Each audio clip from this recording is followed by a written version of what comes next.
Hi, this is Grant Nicholas, and you're listening to Morgan Richards on Radio Cardiff 98.7 FM. Cheers.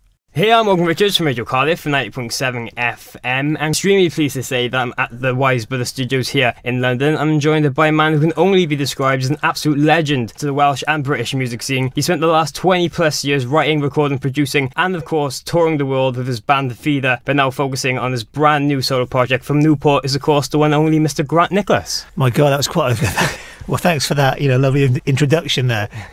Cheers. Yeah, how you doing? Yeah, not too bad. How are you? Good. Yeah, not too bad. I'm sort of in this sort of radio interview mode at the moment.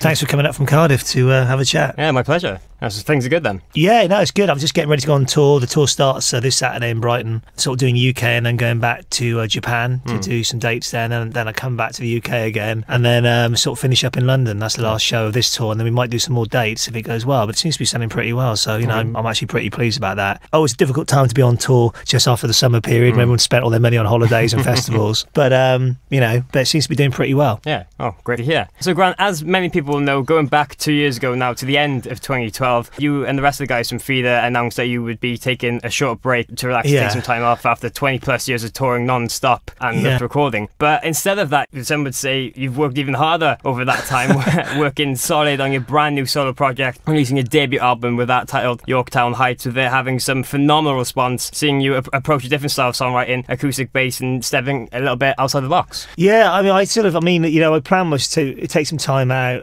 from Feeder. I felt after 20 years I just wanted to sort of do something different, just have a bit of headspace. I didn't want to, and I also thought it'd be good for the band just to have just to go away for a bit and come back, and hopefully people might have missed us a bit.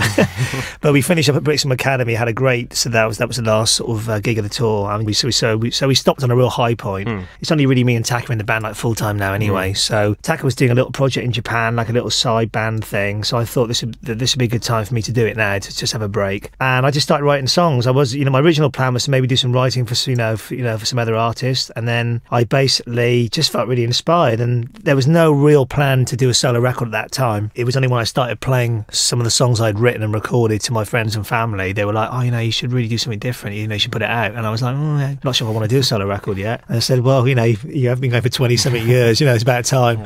And also I wanted to show like the more acoustic side of, kind of my songwriting and how I write. I mean, I write a lot of the Feeder songs on acoustic. People don't realise that, but I do. And a lot of them start out actually a bit like this. I just wanted to show that more stripped back sound, a bit more about the vocals and the lyrics on this one, not just about the heavy guitar sounds, which I love, but I didn't want to do that on this record. And it was hard for me because I love anthemic guitars and big guitar sounds, a bit of a trademark. But it was getting back to the more acoustic sound, still with a bit of a band sort of flavour on a few, inspired by a lot of stuff I grew up listening to. I listened to a lot of rock, but I also listened to a lot of artists like Drake, Fleetwood Mac, Neil Young, Tom Petty, Simon Garfunkel, a lot of stuff like that as well. People don't realise that if you see my record collection, I probably listen to more old stuff than I do kind of new bands, really, because they're just timeless records. And you go back and you realise how good the songwriting was. It doesn't matter about the production; they're just great songs. And that's what I was trying to do with this record. Okay, as you said, you really wanted to do as much as you can with acoustic guitar, going back to bases and showing that element side of things. Yeah, in some way, it's harder to do stuff when it's more stripped back because things are more exposed and they're easy to pick holes in. You can sort of disguise things with like production sometimes. I think the key of a good song is it needs to work in a simplistic way. And some of the biggest Feeder hits have started off like that, high and just the one feeling. They start off just these little acoustic tracks, and it's only because they just had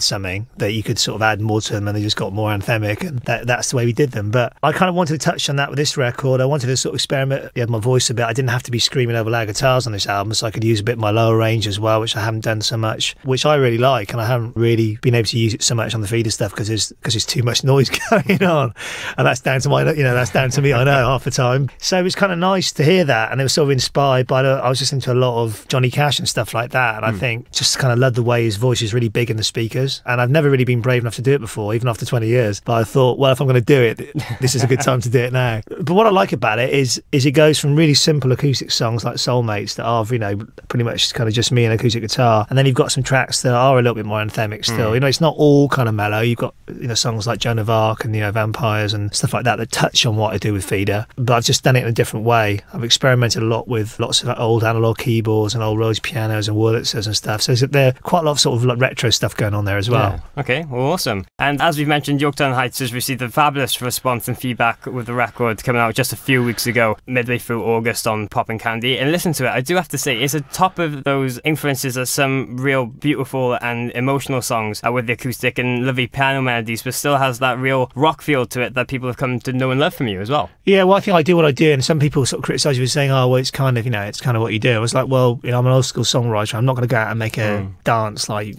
jazz fusion record or whatever. I'm not going to do that. It'd be too obvious. I mean, yeah, if it's a really good dance track around, someone wants me to come do a vocal on it, then yeah, I might be interested in doing it if it's a cool track. I do like a lot of that music, but it's not something which I do as a writer naturally. If someone wants to do a dance mix of one of my tracks, fine, do it. But it's not something which is in my blood really. I'm old school. I'm a sort of come from the more classic sort of old school songwriting. Just pick up a guitar and that's how I write, which is how I started singing. I never wanted to be a singer. It was only because I used to hum the melodies and used to write songs, used to do some backing vocals in a band, and then it just happened. And it's kind of like a team for me. Like writing is, kind of singing and playing guitar is kind of a team thing for me. I don't really see myself as just a singer or just a guitar player. It's kind of a, I'm not the best guitar player in the world, but I have a style and I play a certain way. And I think that's, for me, I like artists like that, whether it's people like Jack White. I mean, he's absolutely crazy, but he's a genius, he's great. But I like that sort of more self-taught approach, sometimes bring out something a bit different. Okay, well, brilliant. And it's quite insightful on how different elements you have as a songwriter too, because it has a lot of those, punch in the air choruses, but as well personal ballads that you really want to sing your heart out to. Well, thanks a lot. Cheers. Good to hear.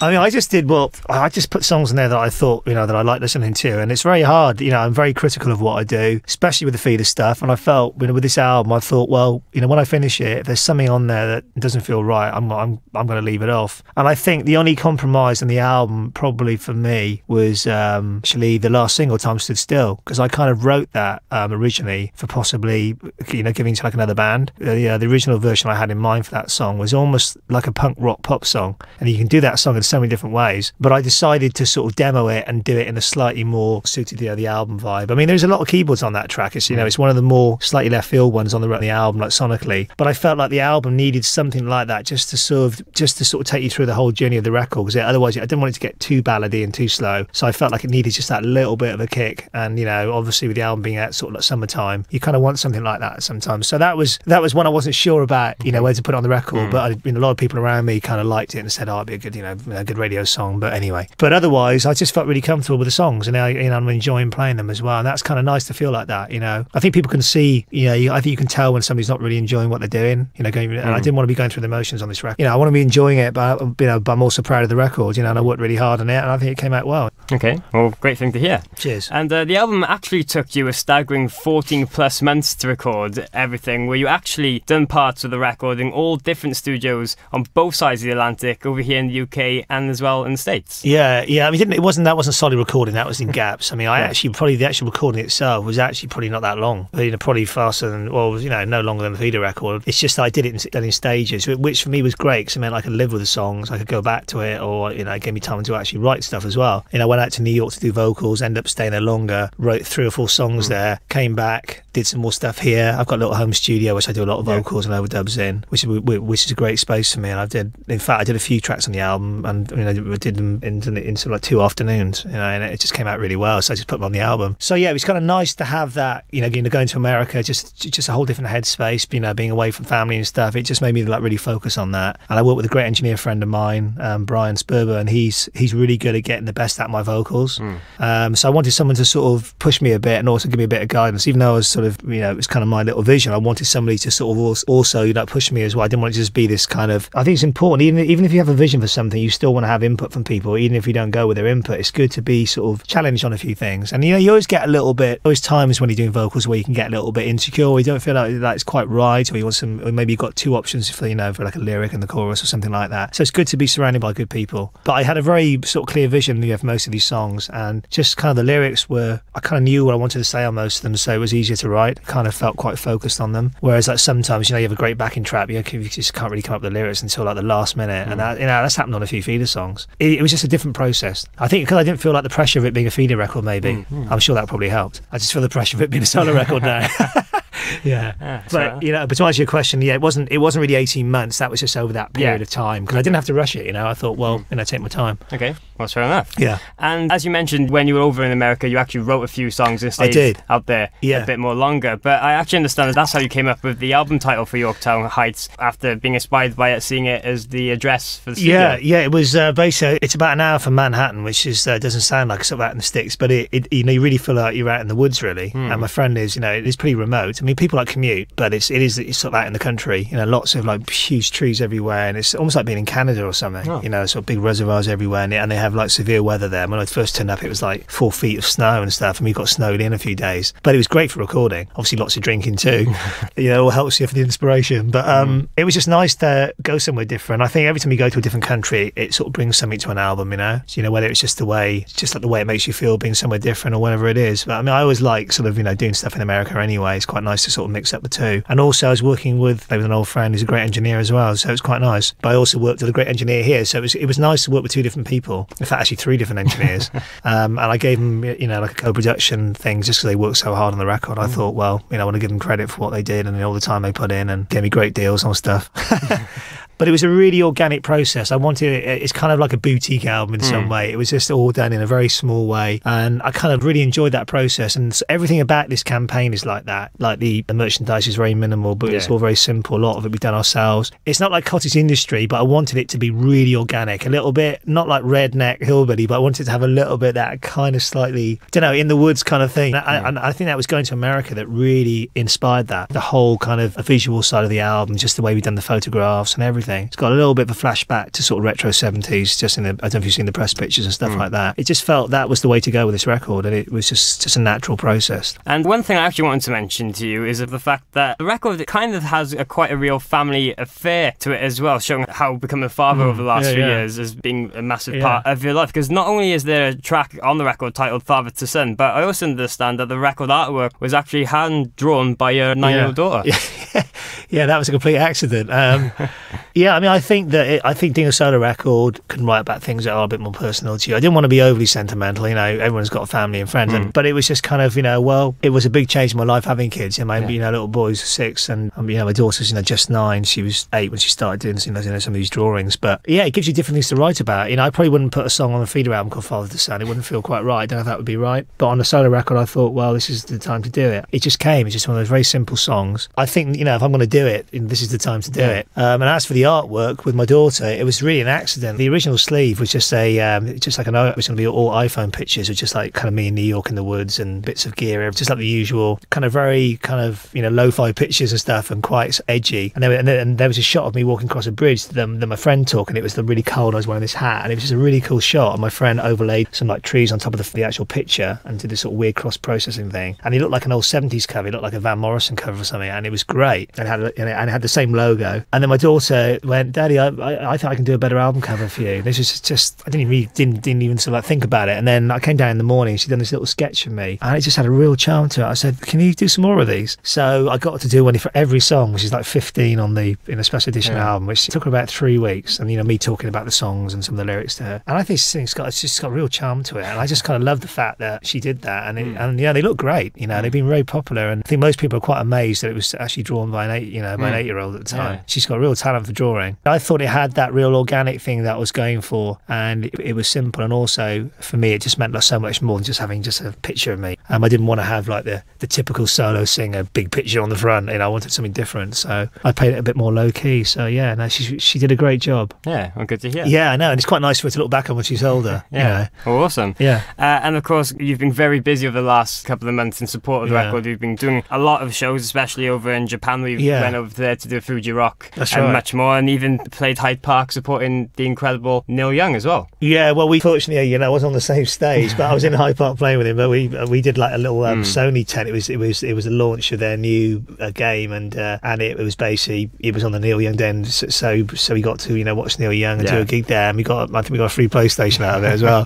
It was great because I'm a huge Neil Young fan, and you're not going to get a chance to see him. He's obviously getting on a bit now, but he was great. I mean, you know, that guy can still sing like so well. He looks a bit miserable nowadays, but I think he's going through a divorce apparently, and he's like 70. It's like, what's all that about? He's been married for about 40 years apparently. A bit sad that really. Yeah. But anyway, he was great, and it was a really great day. We haven't done that many shows, so this tour really is kind of seeing how it goes as we go along. We've obviously rehearsed, but we didn't want to over rehearse. We wanted it to be quite the sort of music to almost like grow as the sort of tour goes on, and quite, I wouldn't say free form, but it's, songs can be a bit different each night, and I kind of like that. And we do some of the songs a little bit differently live. Like Time Stood Still, we do completely different to the album version and the single version. It's much more, bit more acoustic, bit more kind of as it was written, a little bit less pop. So yeah, it is a full band. Though it's my solo tour, I've got a great band around it, and it's kind of like a band vibe. It's not just like kind of me and a load of session guys. Yeah. It's got a really nice band spirit to it, and I'm working with some new people. It's a whole new team of people. Tiny crew. Just got a tour manager who's doing the sound, and just like one tech, and going to be lifting gear up ourselves and doing it back to basics. Yeah, I think that was the only way of doing it. Okay, and as you said there, you'll be taking yourself and band out for a tour. Now we'll be playing all across the UK, and even heading back over to Japan to do some more shows over there as well. Yeah, and then we come back and finish off. So it's basically UK, then Japan, and then back to the UK, and then we may do some more dates. But we're playing in Cardiff at the Globe, which I'd never played at before. But it's apparently a nice little venue on the 29th. So if you're in Cardiff, come and see me. It'd be great. Obviously, I love playing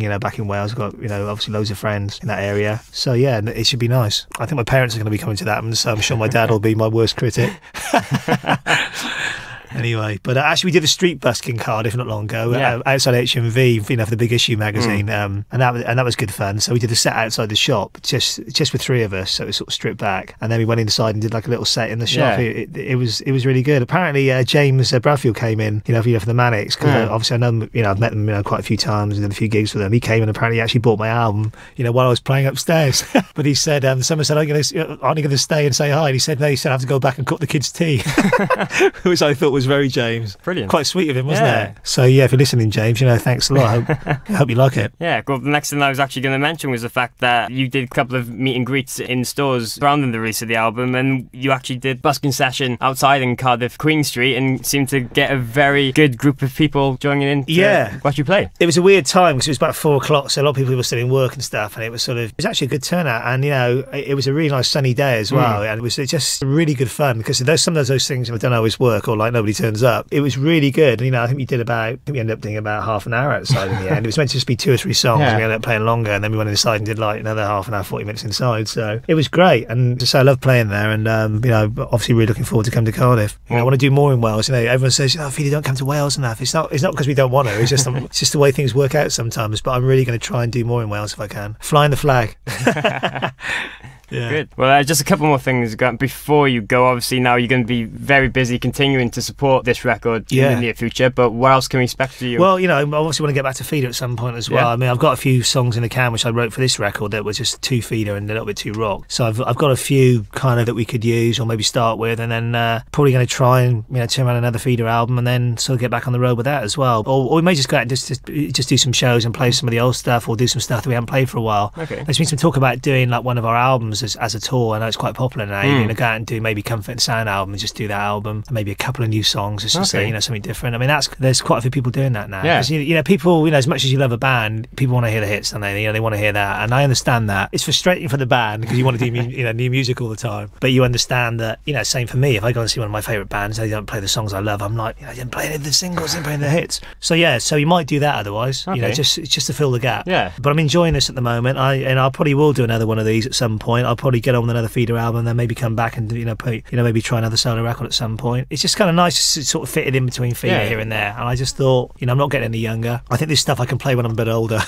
I'm not quite sure how long I can jump around with a guitar doing heavy stuff. I've got a few more years of me yet, but I wouldn't want to be too old doing that. I think there's a time to stop. But I'm sure Neil Young said that 30 years ago, and he's still going. But yeah, we'll see. Yeah. So we can expect maybe some more feeder stuff very soon, and then coming back and do some more. I'm not sure when feeder stuff. I mean, I really want to focus on this. I mean, this is really important to me. I mean, it's a small project on a little label and stuff, but I really believe in the album. What's been nice about this record, it's been a real word of mouth album. It's not always about having radio play. It's about people hearing the record and going, no, I actually really like it. And a lot of people have bought this record that haven't necessarily bought a feeder record for a while. So it's reached some whole different audience. Definitely an older audience as well, which I understand because it's got the acoustic side. But it's also been really well received on all the feeders, sort of Facebook and stuff, because I was a bit nervous about that. People always want the main band. They're always a bit funny about solo stuff. Kind of nothing but positives. So a big thanks to all the support up there, really. But yeah, but Feeder will be back at some point. That's all I can say. You know, it's not over. All right. Well, brilliant. Yeah, definitely. Well, that's about it. Cheers, Grant, for taking time out to have a chat with me here. Yeah, well, I look forward to seeing you in Cardiff. Are you around for the show? Yeah, of course. Yeah. Good luck with the tour now on the day Thanks in Cardiff very much. Cheers. on September the 29th, and hopefully I can catch up with you again very soon. Definitely, yeah. Take care.